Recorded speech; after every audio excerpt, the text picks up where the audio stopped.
Duraipandian sir, ஒரு அரசு ஊழியர் இருக்காருன்னு வச்சுக்கோங்களேன். அவர் மேலே ஒரு குற்றச்சாட்டு வருது அப்படின்னா விசாரணை நடக்கும்போது அவர் பணியிடை நீக்கம் செய்யப்படுவார்.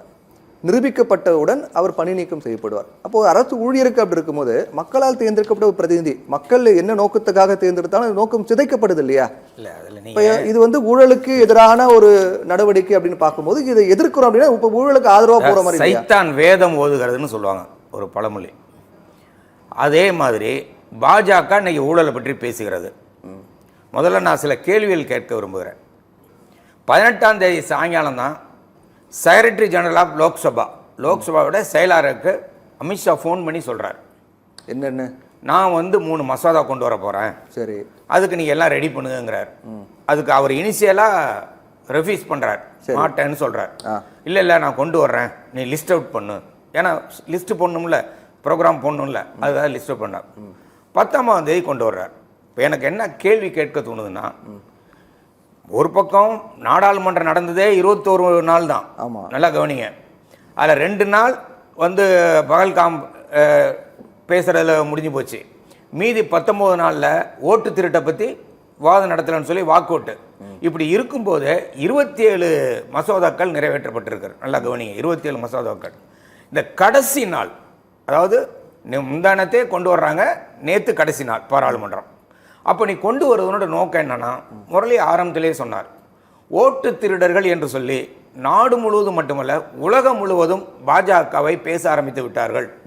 அதை ராகுல் காந்தி புள்ளியோரத்தோட பாகம் அடிப்படையில் எங்கே எப்படி ஓட்டு திருடப்பட்டது, எந்த தேர்தலில் எந்த தொகுதியில் எந்த பாகத்தில் இருக்கிறது, அது வந்து தரவுகளோடு சொல்லிவிட்டார். அப்போ அதிலிருந்து மக்களை திசை திருப்ப வேண்டும் என்று சொன்னால் அதை விட ஒரு பெரிய விஷயத்தை போட்டு நாம திசை திருப்பணுங்கிறதுக்காக தான் இவங்க பண்ணியிருக்காங்க. எனக்கு சில சந்தேகங்கள் இருக்கு. ஏற்கனவே பிரிவென்ஷன் ஆஃப் கரப்ஷன் ஆக்ட்னு ஒன்று இருக்குங்க, சரி, ஊழல் தடுப்பு சட்டம்னு ஒன்று இருக்கு. அது எதுக்காக கொண்டு வந்தீங்க? ஊழலை குறைக்க தானே கொண்டு வந்தீங்க. அந்த ஊழல் தடுப்பு சட்டத்தின்படி செக்ஷன் 7, 8, 13, 169 படி குறைந்தபட்சம் 3 வருடத்திலிருந்து 7 வருடம் ஜெயலலிதா அம்மா தண்டிக்கப்பட்டாங்க, சசிகலா தண்டிக்கப்பட்டாங்க. நல்லா ஞாபகம் வச்சுங்க. அவங்களோட பதவி பறிக்கப்பட்டது மட்டுமல்ல, தேர்தலில் நிற்பது கூட தடுக்கப்பட்டது. அதுக்கு அப்புறம் இன்னும் 2 சட்டம் இருக்கு. ஆர்டிகல் 102 இந்திய நாட்டினுடைய அரசியல் சட்டம். அதன்படி ஒரு பாராளுமன்ற உறுப்பினர், ராஜ்யசபா அல்லது லோக்சபா, அந்த பாராளுமன்ற உறுப்பினர் தவறு செய்திருந்தால் அல்லது சைக்கோவா ஆயிட்டா, மென்டல் ஆயிட்டா, அவர் வந்து ஒரு ஆஃபீஸ் ஆஃப் ப்ராஃபிட் லாபம் வர்ற மாதிரி ஏதாவது வேலை செஞ்சிருந்தா, ஊழல் பண்ணியிருந்தா, அவரை பதவி நீக்கம் செய்வதற்கான சட்டம் 102(1). நல்ல ஞாபகம் ஆர்டிகல். அதே மாதிரி ஆர்டிகல் 191(1) எம்எல்ஏ, எம்எல்சி, சட்டமன்ற உறுப்பினர் அல்லது சட்ட மேலவை உறுப்பினர் தவறு செய்திருந்தால், ஊழல் செய்திருந்தால், ஆஃபீஸ் ஆஃப் ப்ராஃபிட் லாபம் வர்ற மாதிரி ஏதாவது செஞ்சிருந்தா அல்லது மென்டலி ராங்கா இருந்தா இவங்கள பதவி நீக்கம் செய்யலாம்னு ஏற்கனவே ஒரு சட்டம் இருக்கு. இப்போ இந்த சட்டம்லாம் என்னாச்சு? சரி, இந்த சட்டம் பத்தல. 2018 ஒரு திருத்தம் வேற கொண்டு வந்தீங்க, சரி, அந்த சட்டமும் பத்தல. இப்போ நீங்க என்ன பண்ணிட்டு இருக்கீங்க? ஒவ்வொரு இடமா என்ஃபோர்ஸ்மெண்ட் டைரக்டரேட்டை வச்சு ரைடு நடத்திட்டு இருக்கீங்க. இப்போ சில கேள்விகள் நான் கேட்கிறேன். ஊழலை பத்தி இவங்க பேசுறாங்களே, ஹேமந்த் பிஸ்வாஸ்னு அசாமில் ஒரு முதலமைச்சர் இருந்தாருங்க. அவர் ஊழல் பண்ணி இடி ரைடு நடத்தின அப்புறம் முதலமைச்சர் தான் இருந்தார். ரொம்ப மானஸ்தன். 0% டு கரப்ஷன் சொன்னார்ல, நான் 0% கூட டாலரேட் பண்ண மாட்டேன்னு சொன்னார்ல மோடி, அவர் பதவி நீக்கம் பண்ணாரா? எடியூரப்பா என்ன கேஸுங்க? யாரு அந்த கேஸ்? என் ராமலிங்கம் கன்ஸ்ட்ரக்ஷன் கம்பெனி, தமிழ்நாட்டில் எடப்பாடியோட உறவினர் கம்பெனி. அவர் பெங்களூர் டெவலப்மெண்ட் அத்தாரிட்டியில ஊழல் பண்ணி இருக்கிறார் என்று சொல்லி அவர் எடியூரப்பா மேல, எடியூரப்பா பையன் மேல கேஸ். அதுல என்ன யார் மாட்டினாங்க? அங்க இருக்க அதிகாரிகள் மாட்டாங்க, ஒன்றும் பண்ணல. அதே மாதிரி ஒரு வழக்கு நம்ம தெலுங்கு தேசம் கட்சி சந்திரபாபு நாயுடு, அங்க இருக்க 2 சாப்ட்வேர் கம்பெனி, அவங்க மேல ஊழல் குற்றச்சாட்டப்பட்டு கிட்டத்தட்ட 327 கோடி ரூபாய், அதுல 23.5 கோடிக்கு போய் இடி போய் ரைடு போய் எடுத்துருச்சு. ஆனா யாருன்னே சொல்லல. நல்லா கவனிங்க, அது சந்திரபாபு நாயுடுன்னு உலகமே பேசி கொண்டிருக்கிறது. ஆனால் யாருமே இது சந்திரபாபு நாயுடு இடி இந்த நேம் பண்ண கூட இல்லைங்க, பேரை கூட சொல்லுங்க இடி. அப்படி இருக்கிற பொழுது இப்போ நீங்க யாருக்காக கொண்டு வந்திருக்கீங்க சொல்லுங்க? இப்போ நீங்க ஒரு சாதாரணமான ஒரு கேள்விங்க, நான் ராமசாமி குப்புசாமி முதலமைச்சராக இருக்கிறார், அல்லது முதலமைச்சரை கூட வேணாங்க, யாரோ ஒரு மனிதன், அவர் மேல வழக்கு யார் வேணா, ஒரு சப் இன்ஸ்பெக்டர் போட முடியுங்க, ஒரு போலீஸ்காரர் வழக்கு போட முடியுங்க.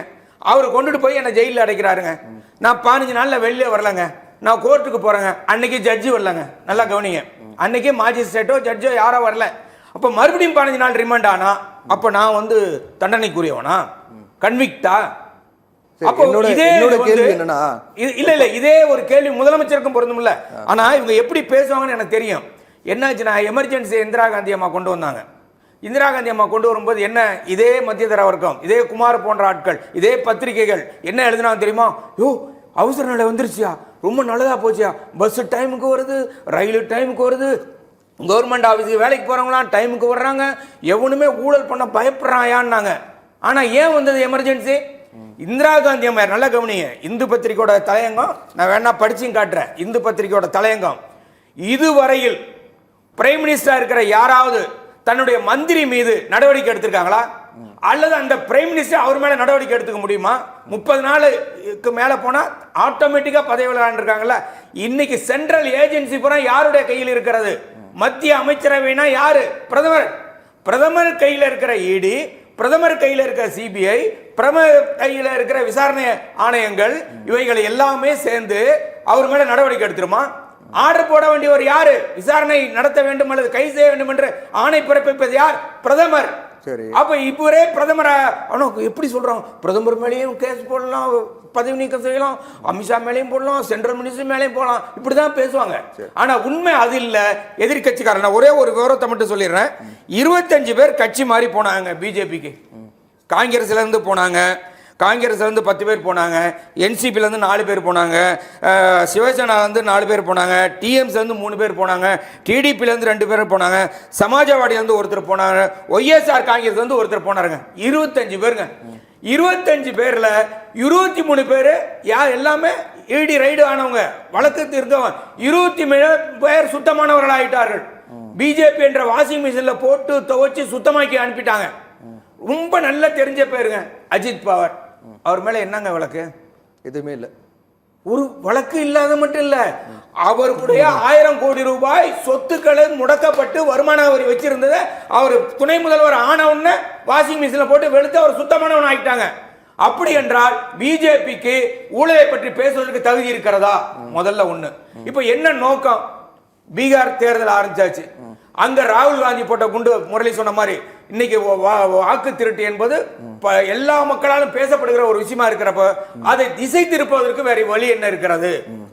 அந்த வழிதான் இப்ப இவங்க வந்து இப்படி ஒரு இதை கொண்டு வந்துறாங்க. இது நிறைவேறாது. ஏன்னா சட்டம் 75, சட்டம் 239, 164, அது 75 என்பது பிரைம் மினிஸ்டர் சம்பந்தமானது.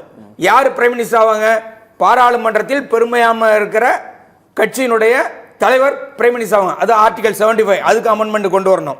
ஆர்டிகல் 164, அது வந்து நம்மளுடைய முதல்வர் யார், அந்த எந்த கட்சிக்கு அதிக எம்எல்ஏக்கள் இருக்கிறாங்களோ அவங்களை தேர்ந்தெடுக்கப்பட்டா அவரை முதல்வராக கவர்னர் ஏற்றுக்கொள்ள வேண்டும். அது ஆர்டிகல் 164.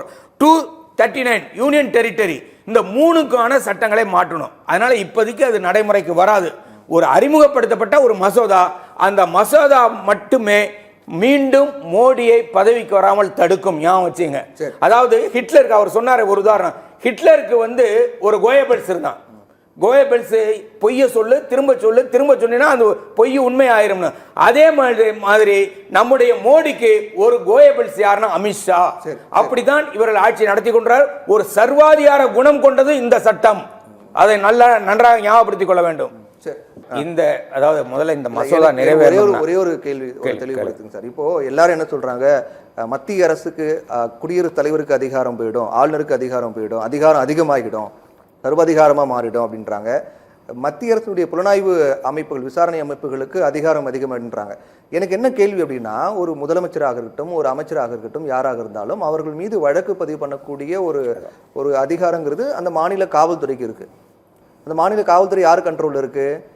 மாநில அரசாங்கத்துக்கிட்ட இருக்கு. மத்திய புலனாய்வு விசாரணை அமைப்புகள் யாரும் நேரடியாக வந்து இதுல தலையிட முடியாது. அப்படின்னும் போது இது எப்படி அவங்களுக்கு அதிகாரம் அதிகம் போயிட்டீங்க?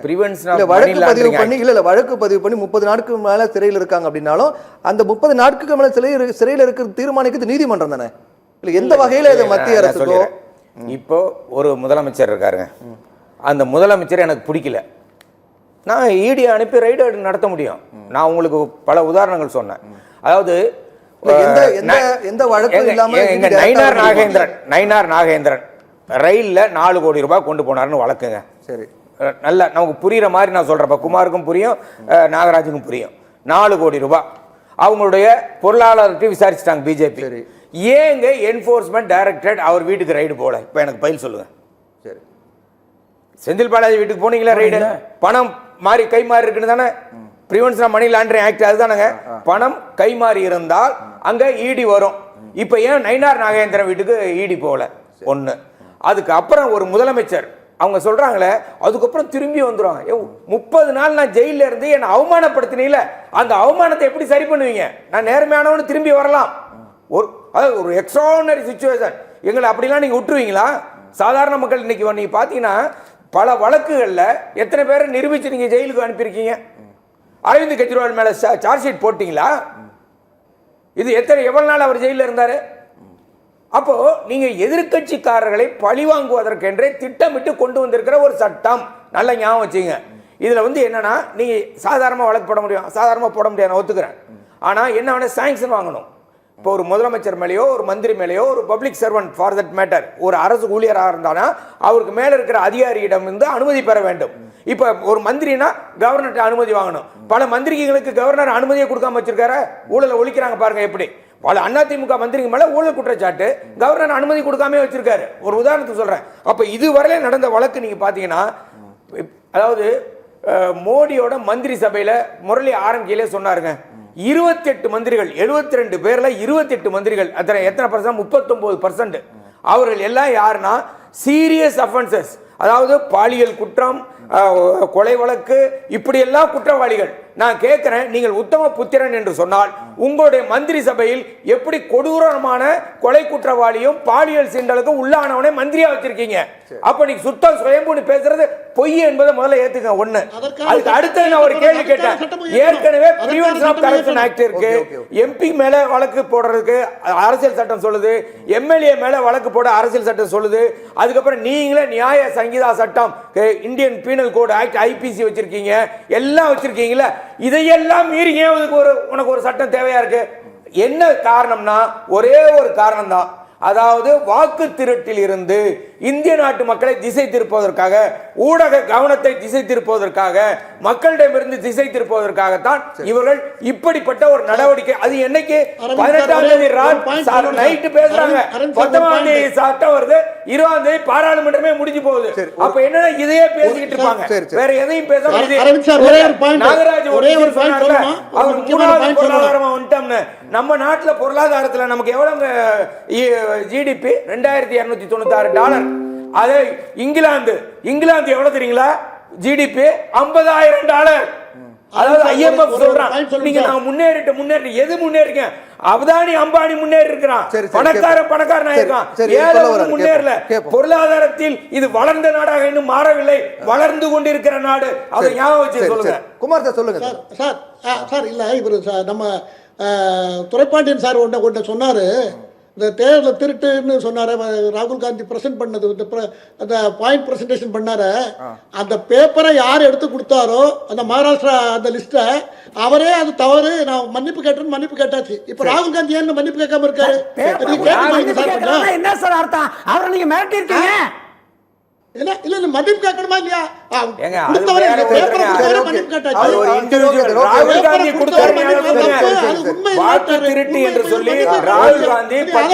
சந்திப்பு நடத்தி எந்த தொகுதியில எத்தனை வாக்கு திருடினீர்கள் என்று நிரூபித்திருக்கிறார். ஒண்ணு நிரூபிக்கல சார், ஒண்ணு நிரூபிக்கல. அது ஃபால்ஸ், டோட்டலி ஃபால்ஸ்னு சொல்லிட்டு மன்னிப்பு கேட்டாரு. மகாதேவபுரத்தில் நடந்தது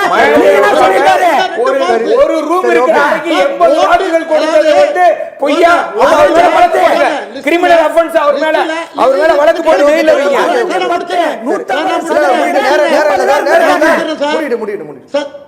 நான் முடிச்சிடுறேன். அதாவது எத்தனை ஒருத்தர் வச்சிருந்தாலும் அங்க ஓட்டு போடுற இடத்துல ஒரே ஓட்டு தான் போட முடியும். அதைத்தான் நீங்க எடுத்துக்கணும். நீங்க அதை எடுத்துக்காம நீங்க கண்டத ஊர்ல உள்ளதெல்லாம் பேசிட்டு